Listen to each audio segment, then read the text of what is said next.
Good morning, everybody. We are here with Mayor Jim Cahill of New Brunswick. I'm Charlie Cradaville with New Brunswick Today, and thanks again for taking the time to meet with us, Mr. Mayor. Good to be with you, Charlie. So I guess I wanted to start out by just asking about this, sanctuary city concept, and what does that term mean to you, sanctuary city? It doesn't mean anything to me, other than a catchphrase, words that have been used by some municipalities to declare their support of the immigrant community, particularly the undocumented immigrant community.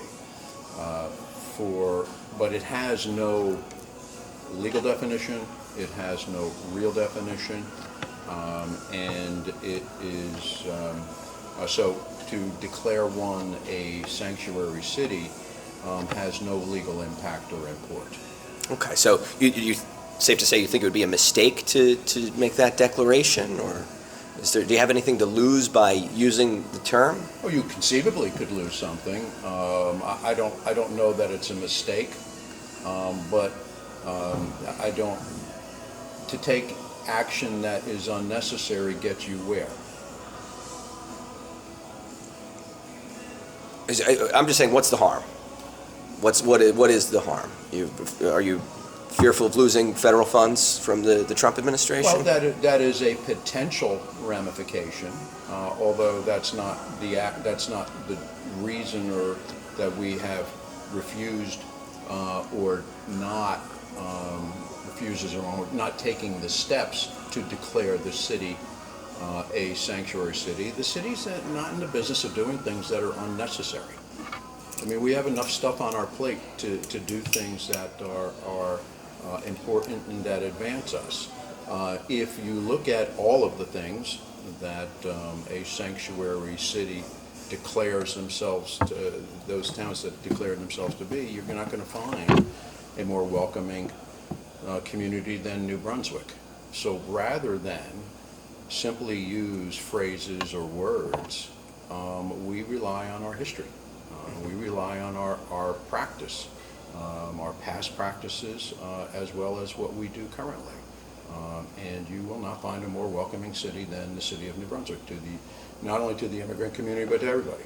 Okay, and it's true that there have been some protests about this, and the police implemented a new written policy as a result of that discussion. Is that fair to say? That's fair to say. Okay, and I know that there's been a lot of discussion about recent, bunch of arrests in New Brunswick by ICE, and including one on March 31st at the courthouse that the Chief Justice of the Supreme Court of New Jersey wrote to ICE in response to that, and one other arrest inside a courthouse saying that asking that not be done anymore. Do you feel the same way? How do you feel about ICE, arresting people inside the state superior court, basically? Is that kosher? Do you think there's a problem with that? Do you think this could have been handled differently? It is hard to talk about these types of things in the abstract. If somebody is in the courthouse and they are a completely law-abiding person, have been here and a contributing member to American society and to our community, and they are there in service in some way to the community, then I think that is a bad thing that ICE would come in and arrest somebody. If somebody is a murderer and has killed a number of people, or is involved in drug trafficking or some type of criminal activity where they are a danger and a menace to society and to our community, then I have less of a problem with it. So, we don't know when ICE is executing a warrant, civil or criminal, that they have, and we don't know the basis for it. But it is those types of facts and circumstances that indicate whether or not it's a good idea or a bad idea for ICE to execute a warrant. Yeah, so you mentioned we don't know a lot of the key factors in these arrests. Don't you think ICE should be more transparent about who they're arresting and why? I don't have a problem with that. Okay, I would hope they would achieve the same standards that the New Brunswick police has, at least, and it doesn't appear that they're that transparent. I don't have any problem with transparency on that. I think it's a good idea that it certainly would help to eliminate concern, or at least inform, maybe not eliminate it, but give the community information as to why they did what they did at a certain time. Okay. So last time we spoke was just 3 days before the president took office. Okay. You were kind of saying, we'll see how this goes. It's now, we're at, just past 100 days now. How's it going? Do you think the president is doing a good job? No. I don't see a lot of activity, real activity and real accomplishment in any direction at the moment.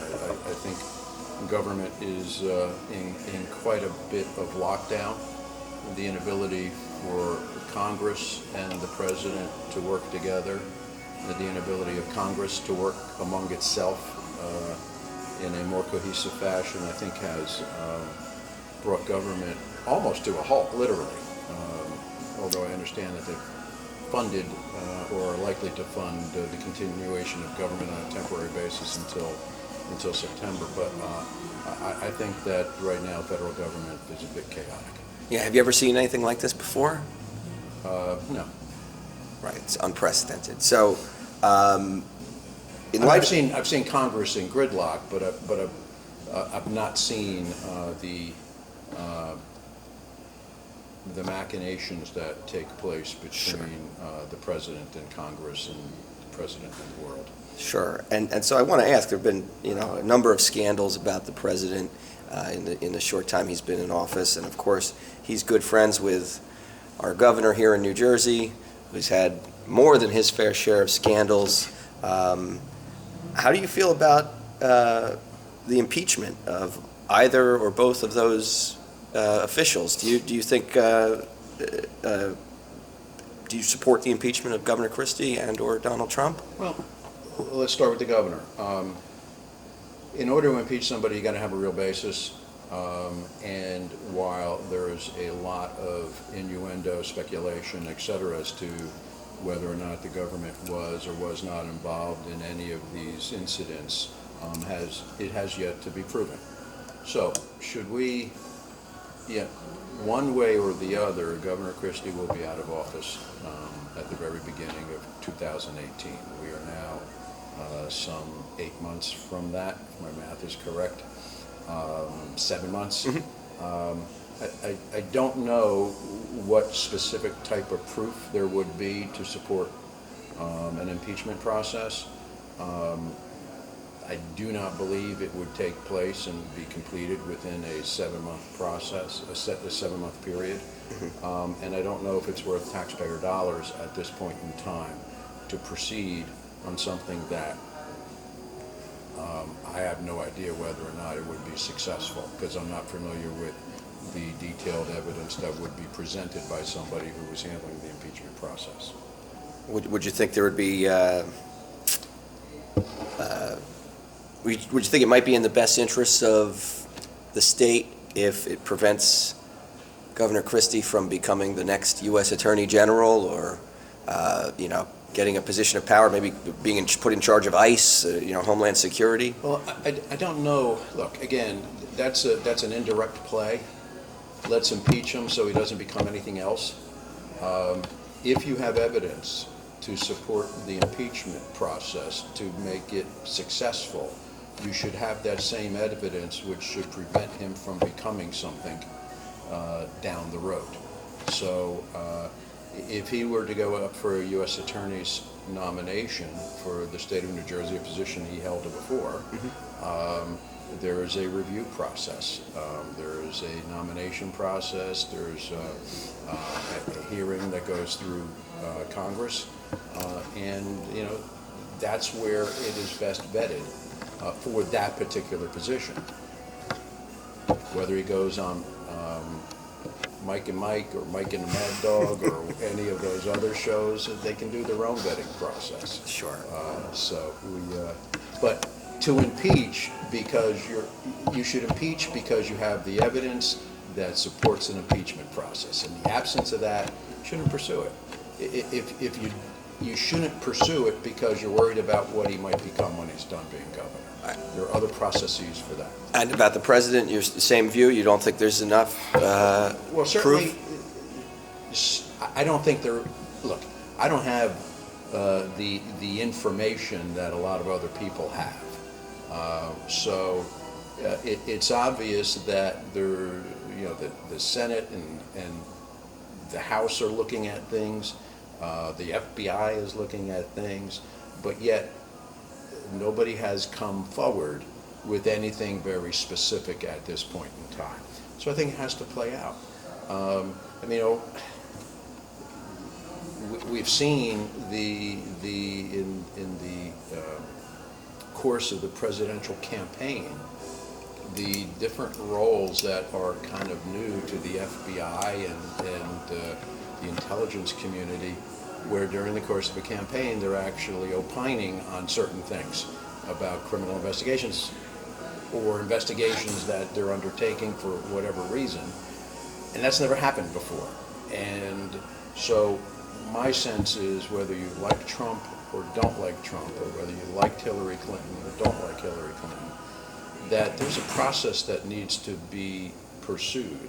And hopefully it's being pursued by people who will do thorough and complete investigations, and then when they're done, present reliable set of facts that we can accept as a set of facts that are true, as opposed to, oh, I heard something from somebody, and that gets tweeted all over the place, and it becomes almost, the perception, but is it truly the reality? I think there's a process. Let the process unfold and let the cards fall where they do. Okay. You mentioned Twitter. I did want to ask you about social media. You're not really on it. I'm not. Do you have secret accounts so you can go see what's on it, or it's just not your thing? What I do in government, and you can't explain things in 15 seconds or less. It takes time. Government is complex, even at the local level. And if we become accustomed to think that every issue, every question, every answer and I'm using 15 seconds, but that's about the extent of it, it can be resolved in 15 seconds, and it is that which forms the basis for our opinions on things. Then that's a world I don't necessarily need to be in. Okay, so we won't expect to see you on Twitter anytime soon? No. Okay. Back to the governor's office, big election, 11 candidates on the ballot in the primary, others running as independents. Who are you supporting and why? Phil Murphy, and I think his positions on all things important to New Jersey are spot on.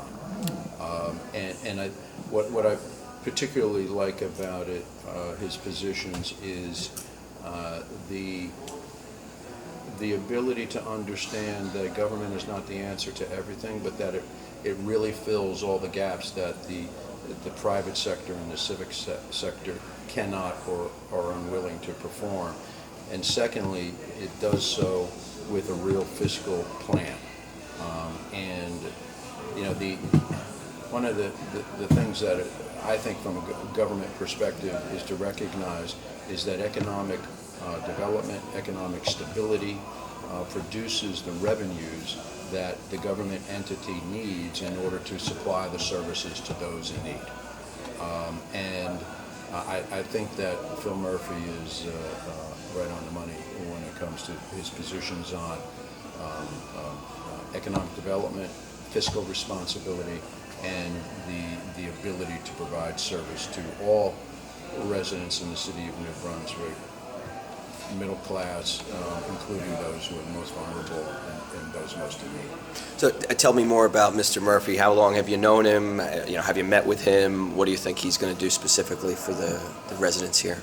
Well,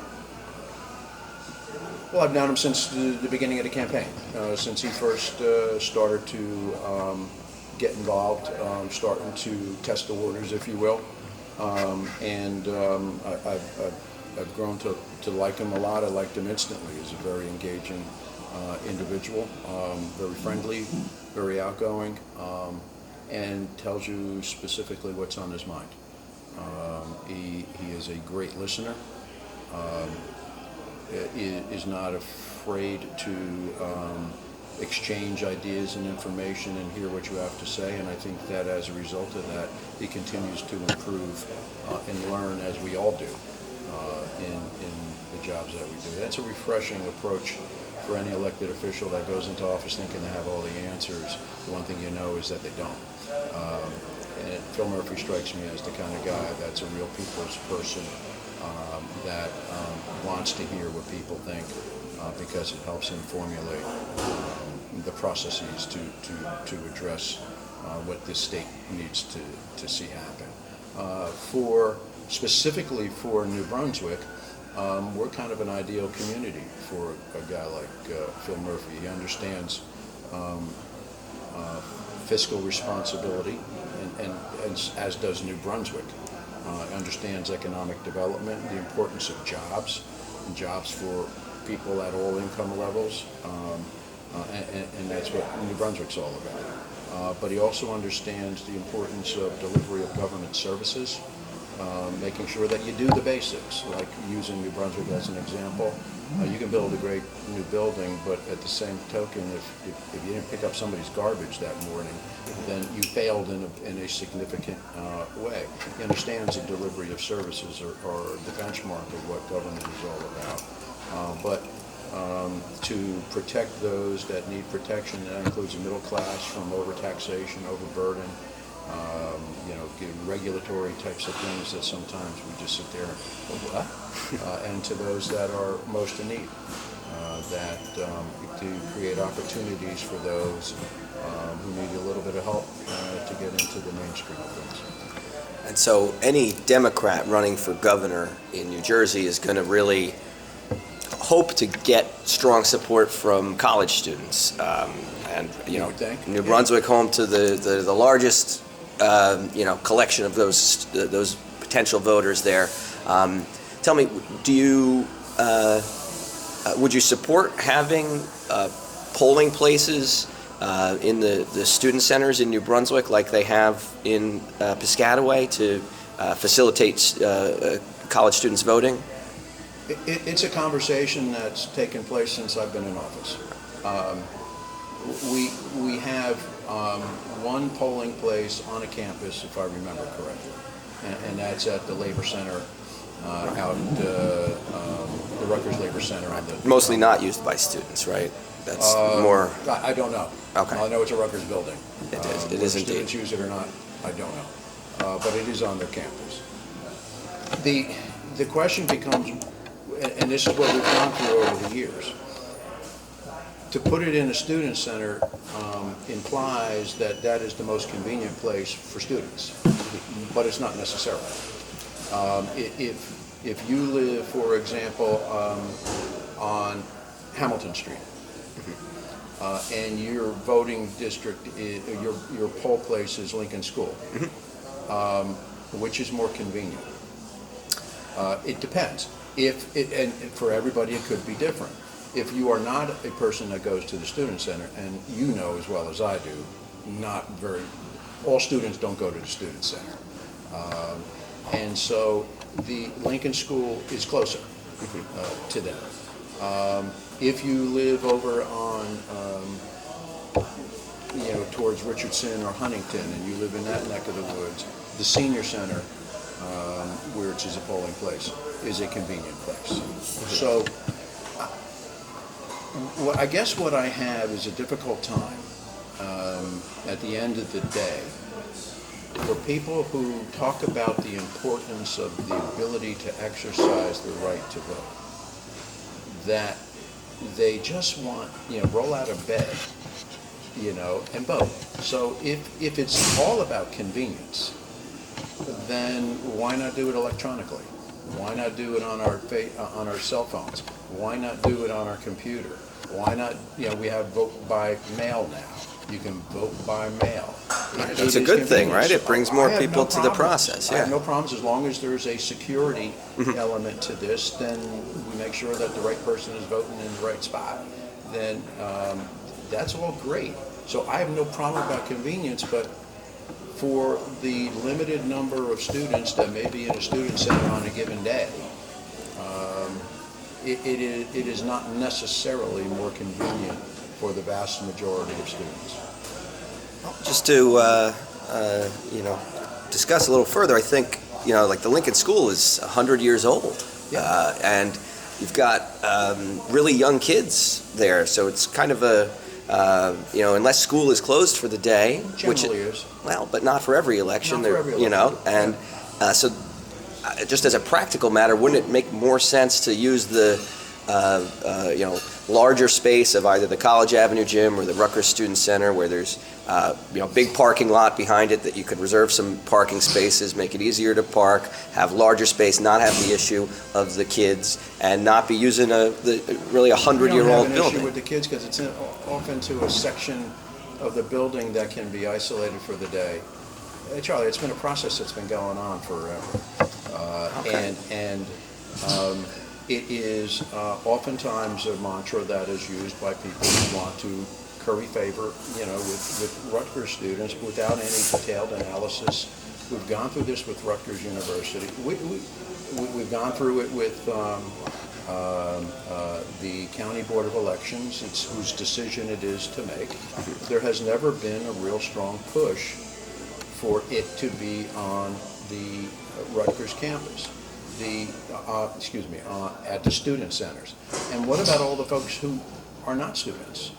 I would suggest it would be easier for them too, because there would be parking and it would be a larger space. Oh, you're assuming there's parking, but there isn't parking. It's permit parking that's in the area. And so, there's no magic wand that makes that a better place. So, to the detriment of perhaps students, then, and to the benefit of a select few number of students who would find it to be more convenient and not walk another 2 blocks, we're supposed to change something that's been happening forever and a day. There has not been any information submitted in 20, 30 years that has convinced the County Board of Elections that that's a better approach. Okay, and just for the record, you're not supporting it. You're not going to push it. Again, I don't see a reason to do it. So in the absence of something specific that says this is overall a better process, a better place, then I don't see a need to take time and energy to do it. Okay. I want to bring up a protest that happened last week at the Johnson & Johnson shareholders meeting. They had their meeting. They've, of course, been based in New Brunswick for well over a century, and they're probably the biggest, most famous business from New Brunswick. They've been under fire from folks who say that the products they make have hurt a lot of people, caused serious medical problems for them, and also some of their pharmaceuticals been improperly marketed and had really negative impacts on kids. What do you think about Johnson & Johnson as a company and their, the way they sort of run their business? Do you think that they're setting a good example for other smaller businesses, or are you concerned about some of these same things that the protesters are? I'm not familiar with the details of what the protesters are complaining of.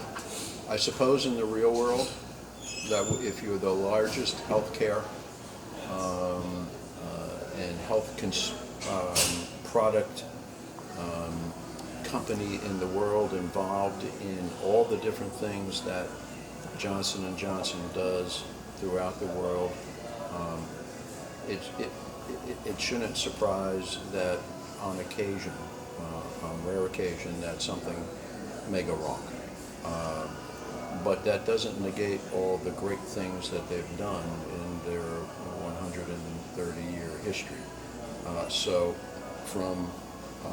I think Johnson & Johnson is an outstanding corporation.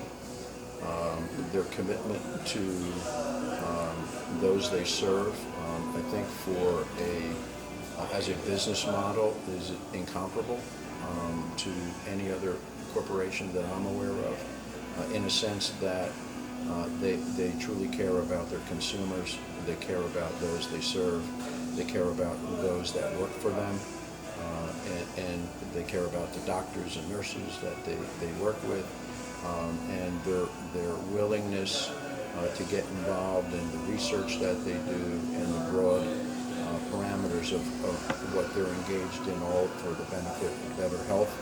I think that they're an absolutely outstanding corporation.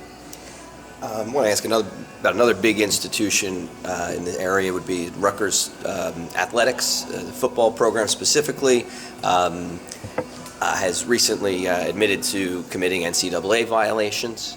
And Recently when? about last month, or maybe even this month, they've been, accused of 7 different violations, and they copped to it. They said that they took responsibility for it. And I just wanted to ask, there's been a big push to make athletics center stage at Rutgers, and joining the Big Ten was kind of the transformative moment there. Do you feel any sense of regret for the path that the football program has gone down, or the athletics program has gone down, because it's brought so much negative attention to the school and to the New Brunswick area? Of course, there were the arrests last year. I'm unaware of the NCAA violations, okay. So I don't know about the negative press and that, so I can't comment on that. I can comment about the negative press that sometimes they get when they lose. And so, but talking about Big Ten has a couple of different components to it that are exciting for New Brunswick. Most people, when they think of Big Ten, they think about the athletic programs, because as spectators of sports that a lot of us are, we enjoy a good football game, a good basketball game, a good baseball game, etc. So for New Brunswick, it is an economic driver for us that when we get tourists into New Brunswick that are coming to Big Ten games, it helps our economic base. Our businesses do better. And using football as an example, it may very well last an entire weekend. Mm-hmm. If you have 5 visiting teams in any given year that travel well, when I say travel well, that their team, their fans go with them. Right, bring a big crowd. It's good for our businesses in New Brunswick, Easton Avenue corridor, the downtown, etc. The hotel industries all do well, and that's good for all of us. But what's more important for New Brunswick is the reputation on academics that the Big Ten has. There's a certain standard. While you can be in the Big Ten football program and be 0-10, you can't be in the Big Ten and have academics standards that are not met and remain there. Mm-hmm. So we are excited about not only the academic standards of excellence that the Big Ten imposes, but also the research component that's happening. Now that's where New Brunswick can really be the beneficiary, because research is critical to business development. In an academic world, research is now going hand in hand with the educational components, but there's more of a business collaboration with research than there ever has been before, because business can't handle the cost of research by itself. Universities can't do the cost by themselves, so there's a lot of collaborative effort now, and a synergy that's created that on a campus cannot be matched, or right off campus. Take into consideration the presence of the medical and healthcare community that's here. 2 major hospitals, Cancer Institute, Cardiovascular Institute, Children's Health Institutes, the presence of Johnson & Johnson, Bristol Myers Squibb. There is a unique base to take advantage of Big Ten research capabilities and standards that will bode well for New Brunswick going forward. And just more generally, what do you think of the president of the university, Dr. Barchi, who obviously you've worked with now for some years, and he seems like he wants to stay in that office. Are you happy with his performance? You think he's helping New Brunswick? I think he's done some things that, quite frankly, very few people could have accomplished. The merger of Rutgers University with UMDNJ, which to all of us on the outside may seem to be somewhat seamless, to the continued investment for the first time, I shouldn't say continued, for the investment in the first time, some major development that's happened on the College Avenue campus. It's the first that's happened in over 50 years. And of course, the College Avenue campus is the historical presence of Rutgers University. His ability to get engaged in other off-campus types of programming, his interaction with the community has been good, and I think that looking at, for example, the development of the Honors College and increasing the what's expected of Rutgers students to make sure that they perform as well as they can possibly perform and are given all the opportunities that a quality first-class university ought to provide. I think he's to be commended for the job he's done. I want to ask about the enormous construction site or demolition site in downtown New Brunswick, the former Farron Mall and parking deck. I know in a previous conversation you mentioned that you were looking for the right developer to partner with Devco on that, and I just wanted to ask, why is it assumed that Devco is going to be the main developer for the project? Why not do a public process, a public bidding process, a RFP, RFQ, something to select the best bidder to do that, and why does it automatically go to Devco? Well, it's not automatic. There's a thought process that goes through this, but you have to look at what the mission of Devco is. The mission of Devco is to serve the city of New Brunswick. It gives us experts who know the business, know how to construct a project, know how to bring it from beginning to end, and are able to do it at the absolute best cost, and to make sure that the product at the end of the day is what is in the best interests of the city of New Brunswick. So in the absence of any problem on any project, in my 27-year history with the city, I don't know why I would want to go out to a bidding process where we open the door and we see that just anybody can come in and do pretty much whatever they want to do.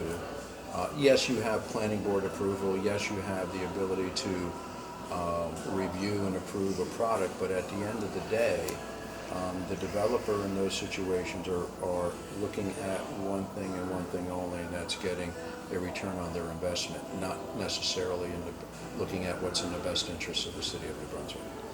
So this is a process. I mean, if we learn through this that there's a better approach to take, then maybe that's something that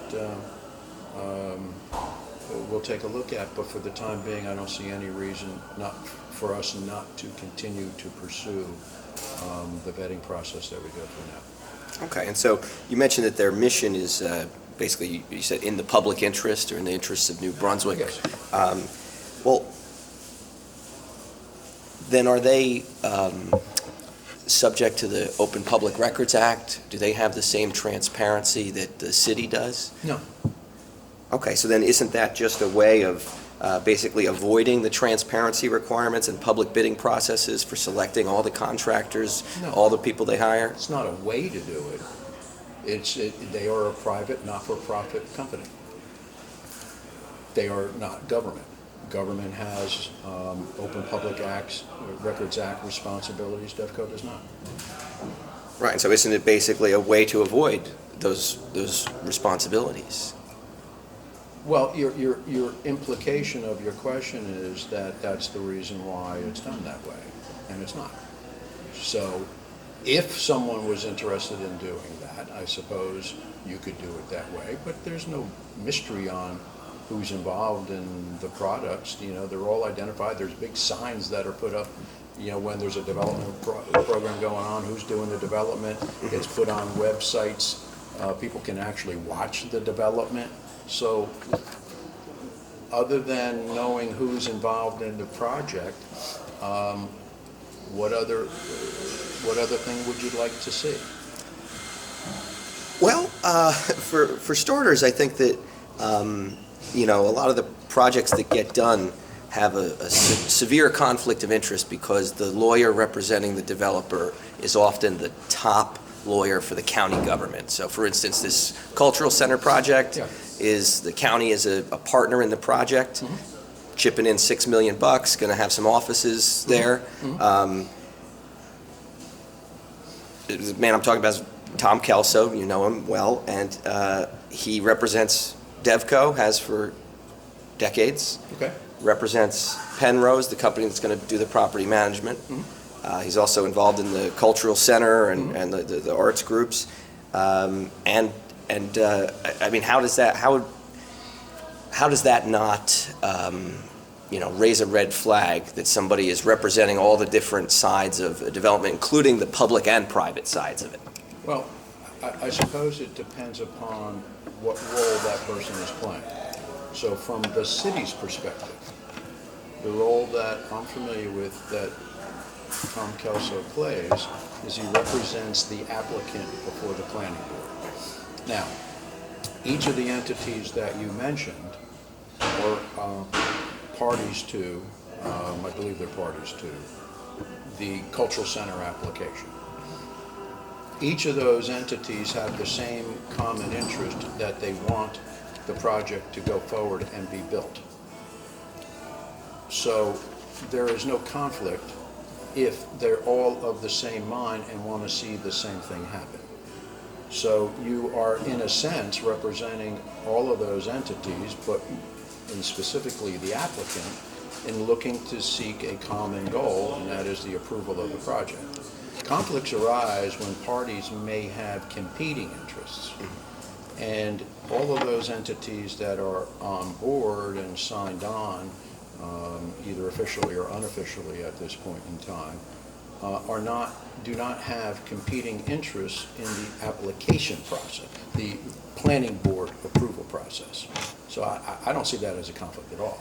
What about from the perspective of, like, a county taxpayer who, you know, just had $6 million of their dollars steered towards a project where the attorney who leads the government that made that expenditure is also getting paid to represent the folks who are going to profit from that development?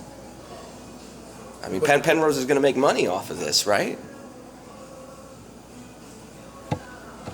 I don't, again, you're either all in, if the county has committed that they want to commit $6 million to the development of this project, to say that we're not going to see it through to completion doesn't make sense to me. So that if the county is supportive of it, why wouldn't a county, somebody who also wears a county hat, pursue the approval process to make sure it's done in the interests of all those parties and in the interests of the city? I'm missing what you're saying. I mean, I can imagine, I can envision a scenario that where a competing interest might arise between the city and the county, between the county and Rutgers, or Devco and Rutgers. But when it comes strictly to the application process and the approval of something that all of these entities have said, we want to see this happen, I don't see it. So we spoke previously about the Schwartz Homes, Robeson Village community there in the 4th Ward, and you told me that it's your understanding it was in pretty decent shape. And I wanted to ask if you had any response to the PHAS ratings that HUD disseminates for all the various housing authorities. New Brunswick Housing Authority actually came in third to last in the whole country with, I believe, a 41 out of 100. Do you still think that the Schwartz-Robeson housing is in good condition, or what do you think is responsible for those really low rankings? The housing authority had some employee issues, and they had a couple of people who were in charge of maintenance and/or procurement that were out for extended periods of time because of the diminution of funding from HUD. In general, they are not as they don't have the numbers of people on their staff as they had before. So there was a period of time that they were unable to stay on top of some of the repairs that were necessary out in the Schwartz-Robeson area. But they have since put into place people have come back. They've got supplemental people now, and things seem to be doing pretty well out there. Okay. Are you at all concerned about their repeated failures to comply with the OPRA law, the Open Public Records Act? I don't know anything about that. Okay. There was litigation over it. I was the plaintiff, and Shocking. And well, I mean, they lost, and they were in the wrong, and what really bothers me is they continue to not comply, I was unaware of that. Okay, well, I'm very concerned about it, but I'll move on. I did want to ask about a couple issues. I know we previously talked about body cameras for the police. Is there any update on when we might expect the New Brunswick Police to adopt a policy on that and start implementing it? No. Safe to say it's not a priority? It certainly wasn't for this budgetary year. I know that the police department, last I checked, the police department was in touch with the Attorney General's office to see what guidelines they had. We saw some draft guidelines, raised more questions than it gave answers.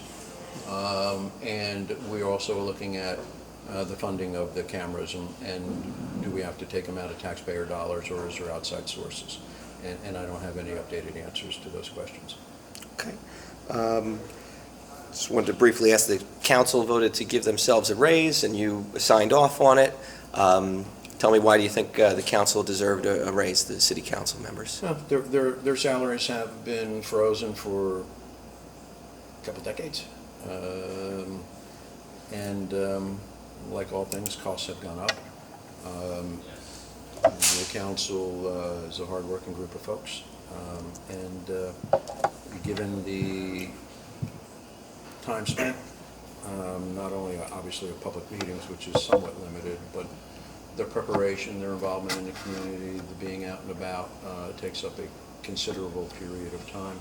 Making sure that they're prepared and understanding of what's going on in the city government's an important responsibility, and the costs that are involved in serving the public, that there's no pocket of money that they have other than the salary they collect for their service. Do they get any benefits? No. No, just the salary. Just the salary. So, given that, and given the fact that they haven't been increased in a couple of decades, I thought it was a fair wage. Okay, and you I guess decided that the mayor's salary was fine where it is? Yeah. Okay.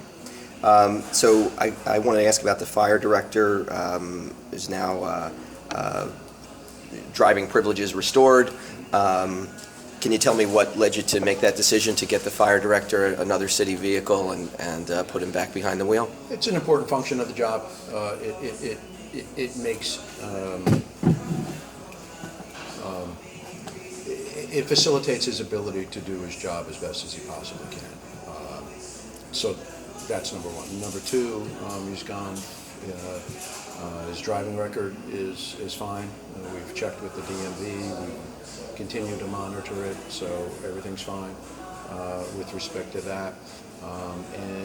We've also had him go for driver training just to reinforce good driving skills and defensive driving skills, et cetera, just as an ultra protection and safeguards. So we put into place all the things that we think are necessary. Okay, and but it is true, though, that the city's been sued several times over crashes involving the fire director. Do you know the outcome of those cases, how much it's cost the city? I know we were sued once. I don't know about other suits. And I don't know the outcome. So that wasn't part of your review in deciding to give the driving privileges back, was the previous lawsuits? It's not uncommon for city officials to get sued. So if every time somebody got sued, we told somebody they can't drive or they can't do this anymore, we'd probably stop government. In this situation, the question isn't what happened, 5 years ago or 3 years ago. The question is what's happening now. And right now, and for the past number of years, he's got a spotless driving record. He's gone to he's gone for defensive driving and driver improvement type of stuff. So at this point, it's beneficial to the city that he drive, and that's the decision I made. Okay, and he's currently the OEM coordinator for the city, but there's plans to hire a separate person to take on that function, We're OEM? considering that. Okay, it is in the budget, correct? I believe it is. Okay, and so where are you? I know that it was under consideration in the budget, and I am fairly certain it's in there. Okay, and so I guess that means that the fire director would have less responsibilities, but he wouldn't get a pay cut, right? He would keep his... He's never gotten an increase in his pay for taking on the OEM responsibility, so I don't see a reason to take anything away. Okay, he is the highest paid employee, no? It's either him or Tom Laughlin. Mm-hmm. And so where are you at with hiring the new person? Has that process started? Have you advertised it, interviewed? We have received a number of inquiries from people, so we will start a interview process within hopefully the near future. Okay, and just a couple more questions. We had the pleasure of running into each other yesterday. Thanks for stopping by my table at the restaurant and saying hello. I know you were meeting with the Democrat Party chairman, and you were also meeting with the former mayor, correct? That's correct. And so in a previous interview, I asked you if you consult with the former mayor, and you told me no. You said you have a relationship with him, and he'd been a friend for a long time, and so you do see him on occasion, and you get a chance to talk about friends and family. But if you're meeting with the chairman of the Democratic Party, you're probably talking about politics and government, no? Not so much. No, it's just a. John and I have been friends for a long time, as has John and Kevin have been friends for a long period of time. So it's not unusual for us to get together. Perhaps not as frequently as John and I might because of our long-standing relation. But John and Kevin go back, to at least the McGreevy days. Okay. So it's not uncommon for Irish guys to get together. Okay, well, and spin some stories. I mean, does something political come up? I mean, you can't have three people who have been involved in politics not mention something about something. But it is no different than any group of other people who sit around and talk about politics in life. I happen to talk about politics less than most, but most of the conversation deals with family, sports, mutual friends, and catching up on old times.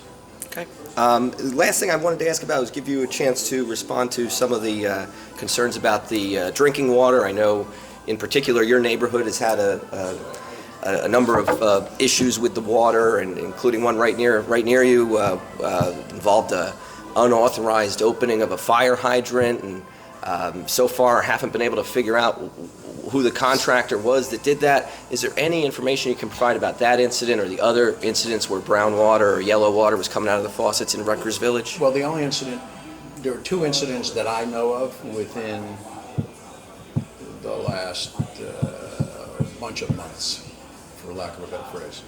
Both occurred within a very short period of time. Mm-hmm. The most recent one would have been a few days ago when the city did its flushing of the hydrants. The city did its own flushing of the hydrants.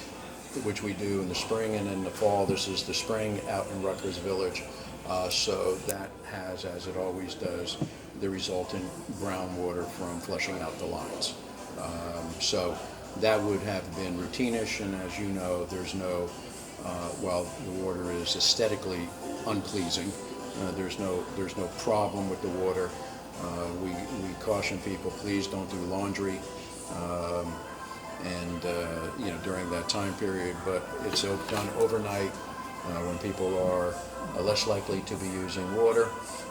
And once you run the taps in the morning and flush out what's now in your service line, the line that runs from the water main to the household, once you run that and clear those out, the water's fine. The other incident involved, we believe, a contractor was doing a sewer line replacement, lateral. Lateral meaning from the main to the house. And we're doing the work over a period of a couple of days. We received and then left the site. The next day, we received a report that someone observed a white van at a hydrant somewhat in the vicinity of where that work was going on, open up the hydrant and let water come out of it. No, I shouldn't say immediately. Those of us in that area started to experience groundwater. Did you actually experience? Yeah.